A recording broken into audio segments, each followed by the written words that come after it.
For over 70 years, Europe has lived in relative peace. The scars of World War II and the Cold War etched a lasting memory into the continent's collective consciousness. Nations that once faced off with weapons now collaborate through diplomacy, trade, and shared democratic values. NATO, the European Union, and a web of treaties have helped maintain a balance that seemed unshakable. But under the surface, tensions remain.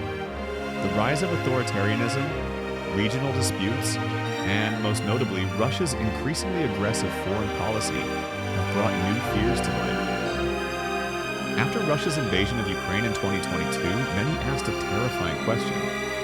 What if Russia doesn't stop there? What if Russia launches a full-scale attack on Europe? This hypothetical is no longer far-fetched. While it was once confined to war games and military think tanks, recent history has pulled it closer to reality. The world watched in disbelief as Russian tanks rolled into Ukraine. Cities were reduced to rubble. Millions fled. The global economy shuddered. That was a war on the edge of Europe. But if Russia were to strike deeper into NATO territory, the consequences would be catastrophic. It would trigger the largest war on European soil since 1945.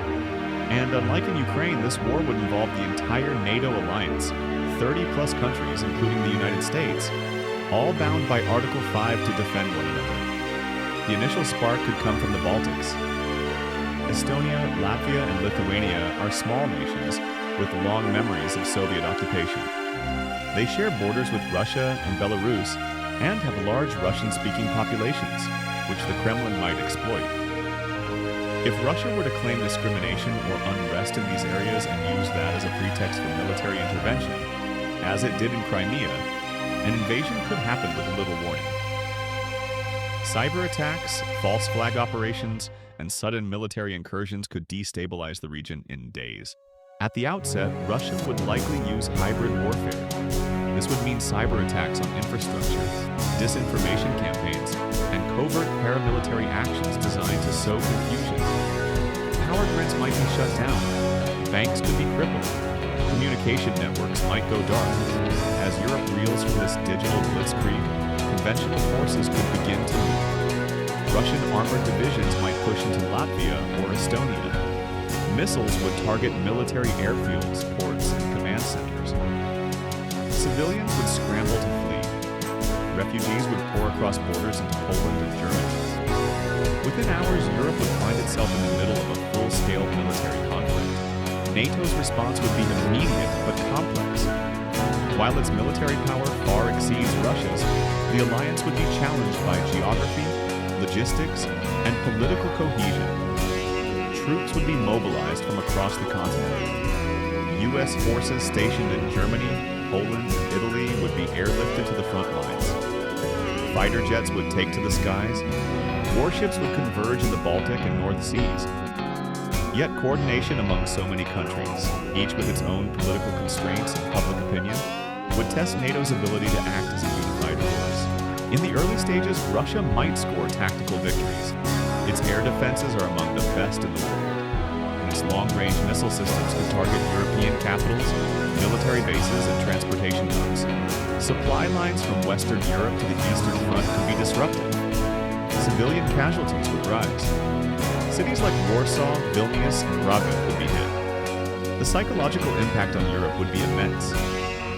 For a generation that grew up in peace, war would no longer be history. It would be the present. But the war wouldn't stay contained.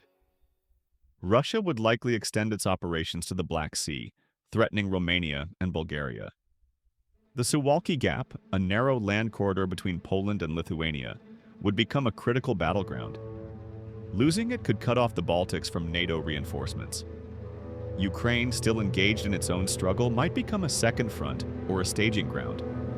Belarus, already under Russian influence, would be used to launch operations into NATO's eastern flank. The scale would rival the early months of World War II. As casualties mount and cities fall, NATO leaders would face impossible decisions. Would they use overwhelming force and risk escalation? Or would they pursue limited engagement to avoid provoking Russia further? The stakes would rise with every airstrike, every skirmish. And looming over every decision would be the specter of nuclear war. Russia maintains the largest nuclear arsenal in the world. Its doctrine allows for the use of tactical nuclear weapons in regional conflicts if the homeland is threatened. In a losing scenario, or if NATO pushes deep into Russian-held territory, Moscow could decide to use a low-yield nuclear weapon. It might target a military installation in Poland or a supply depot in Romania. The goal would be to shock NATO into stopping the advance. But it would also be the first nuclear weapon used in combat since 1945. The world would hold its breath. Would NATO respond in kind? Would the United States strike back? Would this single detonation lead to a larger exchange that ends in apocalypse? Even if nuclear weapons are never launched, the mere threat of them would change every calculation. Global diplomacy would enter crisis mode. Emergency UN sessions would be held. Communications between Washington, Brussels, and Moscow would become nonstop. The world would sit on a knife's edge. Meanwhile, the global economy would collapse. European markets would plummet within hours of the first Russian strike. The euro could lose value. Inflation would skyrocket as fuel prices explode. Russia supplies significant portions of Europe's natural gas. Even if pipelines are already reduced, a full cutoff would plunge the continent into an energy crisis. Winters would be cold. Factories would halt. Unemployment would rise. Millions of refugees would strain housing, healthcare, and education systems. Beyond Europe, supply chains would crumble. The disruption of trade routes and the destruction of manufacturing hubs would be felt from Tokyo to New York. Stock markets would plunge. Investors would flee to safe haven assets. Gold would soar. Cryptocurrencies might gain or lose based on public trust. Nations not involved in the war would still face economic devastation. In a globally connected economy, war in Europe means pain everywhere. Socially and politically, Europe would be transformed. Countries that had flirted with nationalism or authoritarianism might rally around wartime unity. Or they might descend into civil unrest, protesting against governments seen as too aggressive or too weak. Martial law could be declared in frontline nations. The far right could rise again, exploiting fear and chaos. Conspiracy theories would explode online, further fracturing societies. The social cohesion that has held Europe together could be tested to its limits. In Russia, the war's effects would also be profound. Sanctions would tighten even further, isolating the country entirely. The ruble would collapse. Elite assets in Europe and America would be seized. Internal dissent could grow. If Russian losses mount and cities at home begin to feel the consequences of war, through conscription, shortages, or attacks, then the risk of internal revolt would rise. Putin's grip on power, though historically strong, is not invincible. A failed war in Europe could lead to a coup, assassination, or civil war within Russia itself. China, watching closely, would be forced to choose. Support Russia and risk Western sanctions? Remain neutral and risk losing influence? Or step in as a peacemaker, leveraging its global status to broker a ceasefire? Whatever it chooses, the decision would shape its role in the new world order. The role of technology in this war would be unprecedented. Drones would fill the skies, satellites would monitor every movement. AI would be used to plan missions, analyze targets, and even communicate across networks. Cyber attacks would target hospitals, transportation systems, and public utilities. The digital world would become as much a battlefield as the physical one. A simple virus could shut down entire cities. A deepfake video could spark mass panic. War in the 21st century would be waged in the cloud as much as in the trenches. After months or perhaps years of fighting, the war would finally end. But not in triumph, not in celebration. It would end because of exhaustion, because both sides would be broken. Cities would lie in ruins. Generations of young men and women would be lost. Economies would take decades to recover, and even in peace, the wounds would remain. Europe would never be the same.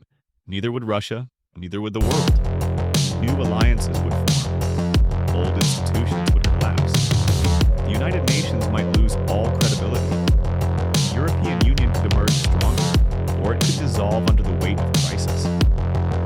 New powers might rise. India, Brazil, Indonesia. nations that avoided the conflict but now hold economic sway. The United States might retreat into isolationism or double down on its global leadership role. The balance of power would be redrawn, and for the people who lived through it, the war would never end. Every family would have a story, every town a memorial, every child a lesson to learn. The question why would echo for generations. So what if Russia attacks Europe? It would be hell. It would be a catastrophe of unprecedented scale.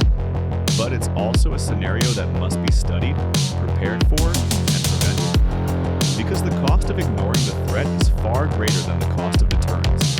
In this world of rising tensions, misinformation, and fragile alliances, peace must never be taken for granted. The world must remain vigilant, united, and committed to diplomacy. Because if war returns to Europe, it won't just be a European tragedy, it will be a global one.